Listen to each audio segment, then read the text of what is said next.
Well, I hope the Sullivan Group is listening today because the accuracy audit, my opinions ought to be skyrocketing here, folks. It's Friday, so let's hit it. Live from the Southern Command in sunny South Florida, it's Open Line Friday. Yes, sirree, Open Line Friday. Always look forward to Open Line Friday to see if it's going to be any different. And Monday through Thursday is where you get a golden opportunity to talk about whatever you want.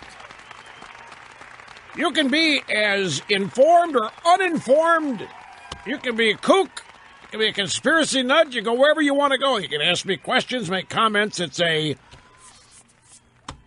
much wider berth given to callers on Friday than is extended Monday through Thursday. Telephone number is 800-282-2882. The email address, ilrushbo@eibnet.com. Okay, so the campaign stack is overflowing. We have a Washington Post story here. New data shows Trump has peaked. Yes, indeed. Coincides with, and it's just interesting how that happens. It coincides with Carly Fiorina's debate performance on Wednesday night. The establishment of the Republican Party, obviously, we've got soundbite backup on this. They've now turned to Carly to take Trump out. Theory being she can do it, she's a woman. And if you look in the select place, if you know where to look in the media, not just the drive-bys, but if you know to look where in the conservative media, you will also find out who has signed on to the establishment desire here, Ms. Fiorina. But I'm just going to tell you something. I'm going to tell you this right now, and I'll get into it in detail here in just a minute because I got this See, I Told You So I'm going to do first. But I'm just letting you know I got this stuff ready here. All of this Fiorina stuff, I think, and I say this with a smile, it kind of amuses me, is going to redound positively to Trump. Because he's the only guy who pointed something out on stage Wednesday night that if he wants to make ads out of it, he can. Okay. In addition to that, Trump, of course, being beaten over the coals here because some guy stands up in his crowd and says Obama's a Muslim and Trump didn't correct him. And the media is literally having a cow. A couple of Republican candidates are having a cow. The Trump campaign said, we didn't hear what the guy said. And everybody's saying, well, you need to correct the guy. Obama's not a Muslim. You can't let that kind of stuff stand. I think Trump is just, he's got a new behavior mode here of respect for women. He knows that Hillary Clinton is the first person to question whether or not Obama was Muslim. And he doesn't want to disrespect her. Kind of like the way I never disrespect the Reverend Jackson for pronouncing Governor Cuomo's name Cuomo. I always deference to Reverend Jackson, pronounced it Cuomo because that's how he pronounced it. Well, yeah, Hillary Clinton. This is February 21st this year. Hillary slammed for saying Obama, not a Muslim as far as I know. Trump obviously knows this, and he's acting in deference. But, David Rodham, Gergen, they're all coming out of the woodwork. Trump's got to do this. Trump's got to do that. He's got to, pointing out that McCain stood up for Obama's honor back in 2008. So there's that. What else is happening out there in the political side of things? The Fiorina business. And there's trouble in paradise even on that side of things. We're just, Biden draft Biden officials says I'm 100% Joe's in. What is he going to say? This is a guy who's in Biden's camp. I don't think Joe's going to run. So I don't know how much stock to put in that. Oh, and in Europe, Germany's about to do a 180 on all the migrants. Yeah, no, it's not what Angela Merkel, I think, thought was going to happen. It's close to here to say, no. I got the headline here near the top of the stack. And the Pope. That's a whole nother subject, too. Here it is. EU nations pull welcome mats for migrants, imposing new restrictions. Germany may reverse itself completely. So, all of that coming up. First, I want to start with a "See, I told you so." And I want to preface this by reminding you of something that I have said recently in an intense way, and I've said it over the years, off and on, but very consistently. And it is that this whole business of the Republican Party and or conservatives needing to shut up about social issues is a trap. That we're not the ones that bring it up. We're not the ones that are responsible for it. We are reacting when we discuss social issues. The left is destroying this culture. The left and its march on this country is destroying moral foundations that have existed since the founding of the country. And if we don't respond to it, we just sit by and let it happen. So we respond to it, and everybody says, you got to stop talking about the social issues. The Republicans are never going to win if you keep talking about the social issues. I tell you this, even to this day, a lot of people I play golf with, after a couple of beers, 2 or 3 holes, invariably, one of them will come up and say, do you ever get tired of talking about this same stuff? Can't you just let this abortion crap go? Can't you just... social issues, if you keep it up, you're going to be the reason we keep losing. Nobody cares. The social issues are killing the Republican Party. And I've told you the story. I'm not going to repeat it. All the way back to the early 90s where some guy comes up to me at a party in the Hamptons and starts jabbing me in the chest with his index finger. What are you going to do about the Christians? What are you talking about? Abortion, it's killing us. We don't even want to go to the convention with them.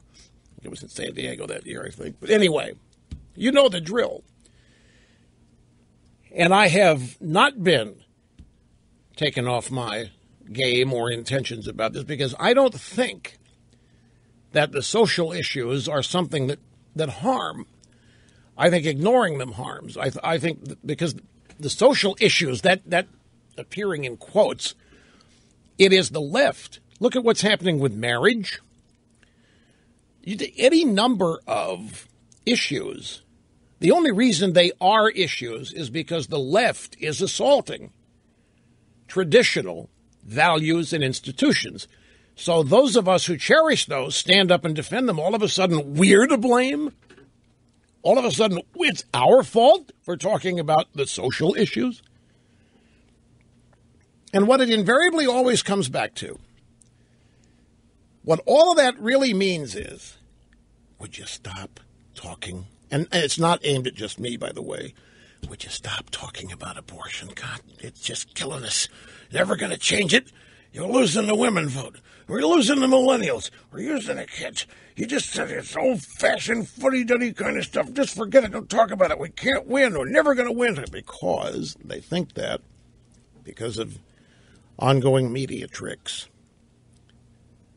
and tricks by the Democrat Party. It's no different. Trying to tell Republicans to stop talking about social issues is the same modus operandi, the same trick as trying to convince Republicans they can't win the White House unless they agree with Democrats on amnesty. If you look at Carly Fiorina, I'll give you just an example of this. Carly Fiorina, one of her most eloquent moments in the debate was describing the Planned Parenthood videos and the challenge that she made to Hillary Clinton and any other Democrat who cares to actually look at the videos. And that is the one thing that the establishment Republicans want to forget that she said. There are supposedly conservative media people that have arisen as Carly Fiorina scares me. Oh, my God, did you hear what she said about Planned Parenthood? Oh, my God, did you hear what she said about abortion? So even today, the woman who everybody says won the debate, praising her to the hilt, says, but stop talking about that because we can't win talking about that. Isn't it interesting how the Democrats and the media continue to tell us what we have to do to win, as though they are interested in that? We can't win unless we support amnesty along with them. We can't win unless we support gay marriage. We can't win unless we get wise on gun control. We can't win unless we understand to shut up about abortion and quote-unquote the social issues. And if you look at the sum total, what they're telling us, we can't win unless we behave exactly like them. But the whole idea of them telling us what we have to do to win ought to make everybody suspicious to begin with, because they don't want us to win. It's amazing how we've fallen. The other trick is you can't win without getting the independents. If you don't get the independents and the moderates, and what that means is you better stop talking about conservatism, because if you don't talk about conservatism, you're never going to get the independents, you're never going to get the moderates, and you're never going to win. So the Democrats in that instance want us to get rid of our primary identity and strength under the premise we can't get the independent or moderates to vote for us because conservatism, nobody wants it. It's too big a negative and all that. How does that manifest itself? It manifests itself with the Republican consultancy class telling candidates, hey, I'm the guy to get you elected. And you know how? I'm the guy that can get you the independent vote. And what does that mean? It means they run a campaign aimed at 20% of the voters, not 100% or not 60%. You assume your base is going to show up. All of these tricks, and they are tricks, employed with the power of the media. And if you don't think that's power, even today, there are stories, the Republicans in the Senate, no way, no how, no fight, not even going to bat an eyelash, not going to raise an eyebrow, fighting Planned Parenthood funding. Know why? Because that might mean a government shutdown. And I don't care what else happens. Mitch McConnell and the boys are saying, we're not going to shut down the government. The Democrats can do anything they want because we're not going to shut down the government, standing up for anything we believe in, because shutting down the government is a guaranteed negative. We lose every time it happens. Another great Democrat trick. So what it all adds up to, the Republican establishment, if they're genuinely an opposition party, and that jury's still out on that, but assuming that they are, they've fallen for every one of these tricks, the end result of which is the Republican Party stays silent about what it really believes, under the belief that voicing what they really believe will turn off so many voters that they can't possibly win. So they shut up. They don't try to stop Obama. They don't try to stop the Democrats, and they lose. But at least the government doesn't get shut down. And they're really, really happy about that. So, here's a story. Hey, Rush, we've heard it all before. What are you talking about? Well, I have here my formerly nicotine-stained fingers.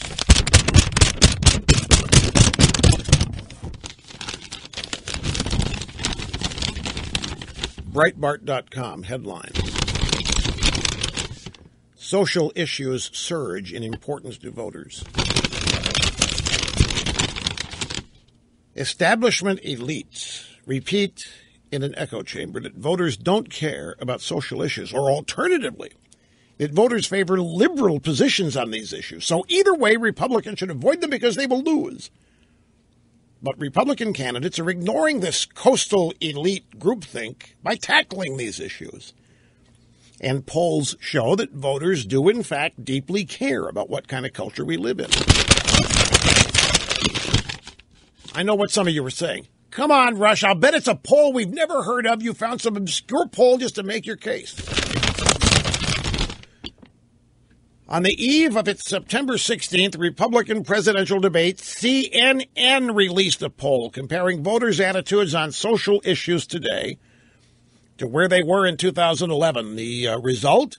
Voters are far more concerned about those issues now than they were 4 years ago.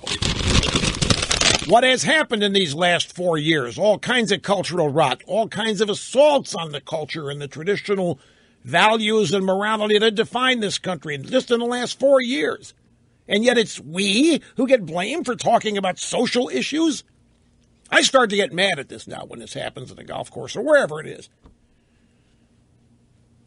Because it's groupthink ignorance that's leading people to just cast aside winning issue after winning issue after winning issue because of the media. So we have a poll out here. Fox News even reported 3 of the poll's results, which asked whether an issue was extremely important to getting at citizens' vote. Regarding Americans' constitutional rights under the Second Amendment to own and bear guns, 22% said the issue was extremely important in 2011. That number's doubled to 42%. Regarding the perennial issue of abortion, 20% of voters, 2011, thought the issue was so important it should be called extremely important. Now the numbers climbed to near 30%. And on illegal aliens in the country, 29% thought the issue extremely important. 2011 number now 39%. These numbers are up dramatically. I mean, they're still beneath 50%. That's not the point. That's not what this is measuring. Not measuring majority, minority. They're measuring trends. Poll is measuring trends, societal, cultural thinking. Talking about social issues is not hurting. Is the point. Okay, I'm done.